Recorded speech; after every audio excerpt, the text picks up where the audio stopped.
Well, okay. You bastard. Why you do this? You absolute horrible person. Why? It's a serious No. move.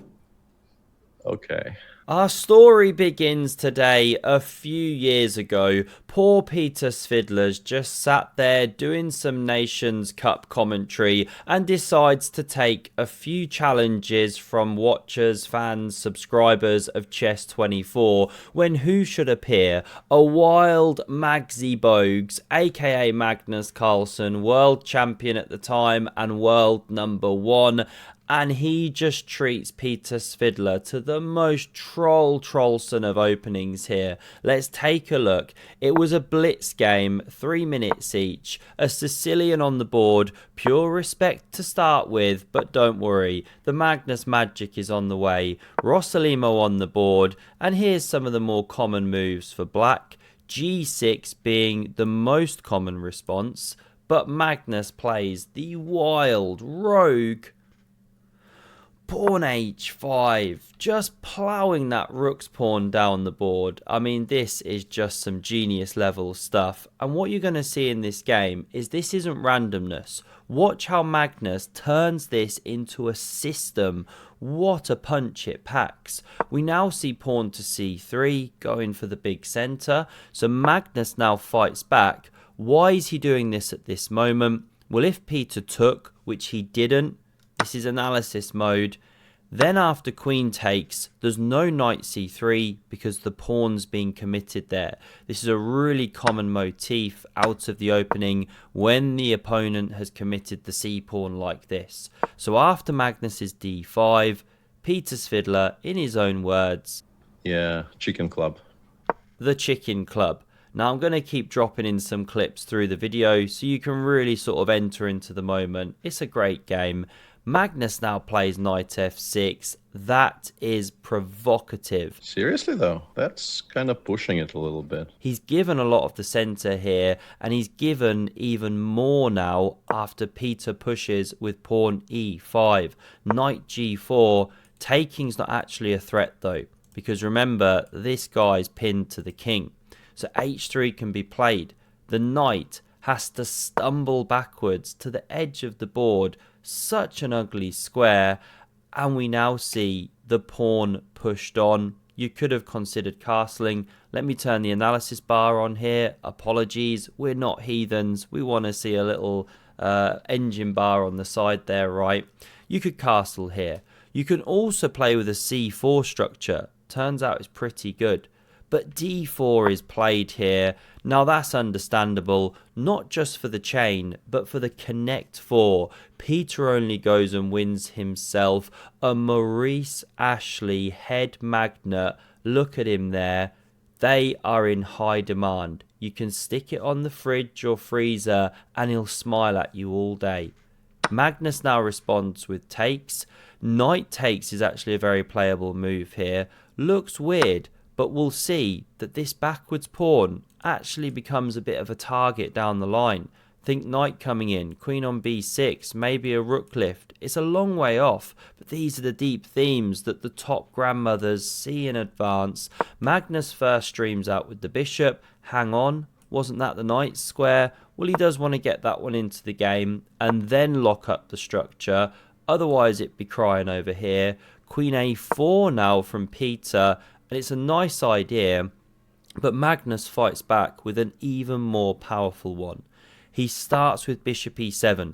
It's good practice to get your bits out at the chessboard. If you go down your local chess club, do it, try it. Every single one of them. And not just the men, but the women. And the children, too. Now we see takes. So the bishop pair has been given up. Magnus has them. But in compensation, Peter's won a pawn. The king's in check. King f8. King f8. Look at that.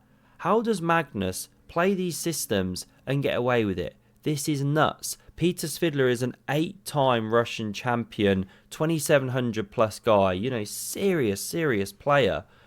Castles is now one of the playable moves, but only if you want to get destroyed.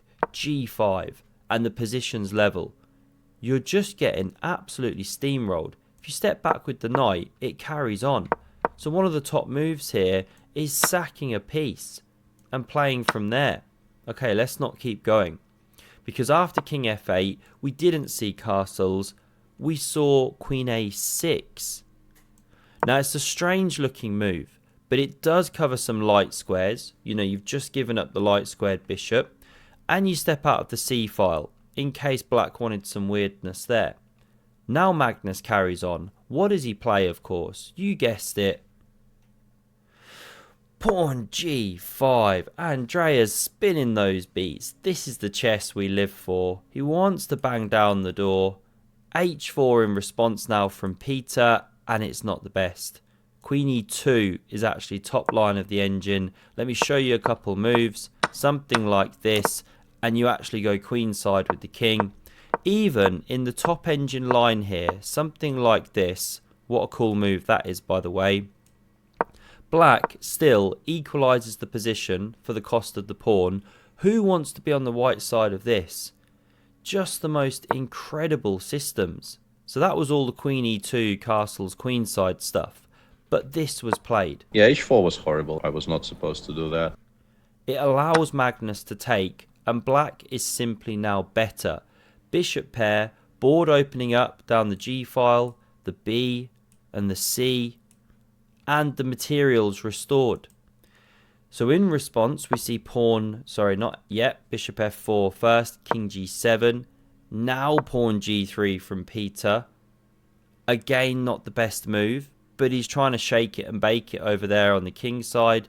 You know, takes, there's pressure here, but Magnus is that step ahead. He does take on g3 and then just calmly defends the pawn, and Peter's realising he's messed up here. The knight's headed for f5, the king's cementoed. Now we see queen e2, but it's a bit too late because the black pieces come swarming into the position. Castles is best, says the cool and calm engine, but then you're running into h4. Looks scary. Engine just goes g4, says no worries. You're a bit worse, but you're not dead. But Peter goes for knight d1. Now that is a stinky move. The knight that wanted to be a queen. Very passive. Magnus streams out with the queen, hitting this central backwards pawn. So Peter slides over to defend. Keeps an eye on g3, of course, as well. Rook a c8. Now knight back to c3. I mean, Peter's thrashing right. He's lost the thread, lost the plan. Magnus whispers, do you even rook lift, bro? Absolutely beautiful. And he's hitting this backwards pawn. You might now at this moment, in fact, be seeing, is the card flashing up? Yeah, it is. Good. The backward pawn. You'll see a card somewhere above my head, right? This is chess with cards. I don't mention it nearly enough, but they really are incredible. They're a learning tool. You can either buy the cards ready printed or print them yourself or get them in a book. Let me grab my book here. I've got one myself, as you can see, the epicchess special edition you can get. But they're basically just fantastic for using as a visual learning tool to embed the kind of concepts that people talk about. Backward pawn, outpost. And on the back of the card, there's a whole spiel about when to use that term, what it means, how people actually talk about it in real life and how it crops up in games. And then you can explore further on the concept using the QR code. They're really, really cool. The guy running it is awesome. Guy called Alberto. Lovely, lovely guy. He's almost a friend now. Sorry, that's my alarm going off. So do check out Chess with Cards. The link is down below in the description. As usual, I think you'll love them. I love them. I use them with my kids. Back to the game here. Rook d1 defends this pawn. Rook b8 now from Magnus, and again it's just that beautiful understanding. Abandoning this pawn push, keeping the king secure, going for the queen side. What to do? Bishop c1, meekly setting up for the next game. Bishop b4 from Magnus. Peter already wants to resign. He tries this counter-attacking idea, but it just goes from bad to worse. Magnus chops here. Pawn recaptures. Rook takes. Now takes on f5, recaptures with the pawn, This guy's crying a little bit, but it doesn't matter too much. It protects the king, and meanwhile Magnus is crashing through on the queen side. Bishop d2 is apparently strongest, or castles, king side even. But this horrible move is played. Pawn g4. Now it's understandable. It looks for the counterplay. You know, open some lines, open some lines. Bishop's coming in. We will see. Magnus takes with the f-pawn. Bishop g5. Definitely looks a bit scary. Check. Queen to f4 and round. There's mating ideas, but Magnus now interrupts with all his matter of truth. Rook f3. Not only hitting the queen, picking up a tempo, but covering the f-file, and therefore, after check, played in the game, king g8, queen now stepping away, threatening, of course, this mating idea. Magnus just simply plays the wham bam slam brilliancy. Rook takes on f6, exchange, sacrifice. Now I added those double exclams to indicate it's the final move of the game. Peter resigned. Why? Well, after pawn takes, you could start with takes. Whoops, takes. Or you could check, king goes, then takes with check. And if you start trying stuff like this, well, there's queen g5. And this is on the way, and rook e2 could be on the way at the right moment. Bishop e4 is on the way. You know, if you try step to g2, bring the rook in, the bishop comes, the pawns are pushing. It really is hopelessly lost. You know, this position here, g3 is strong. If takes, you can do this. You get mated like this. Many lines like that. So Peter resigned in this position here. It's a bit annoying getting bullied by the damn kids. 31 move crushing. Hope you enjoyed this blast from the past. Do have a look at Chess with Cards. I absolutely love it. And have a look at the video on screen in case you want to see one of the greatest opening games that Magnus ever invented. It's called The Plough.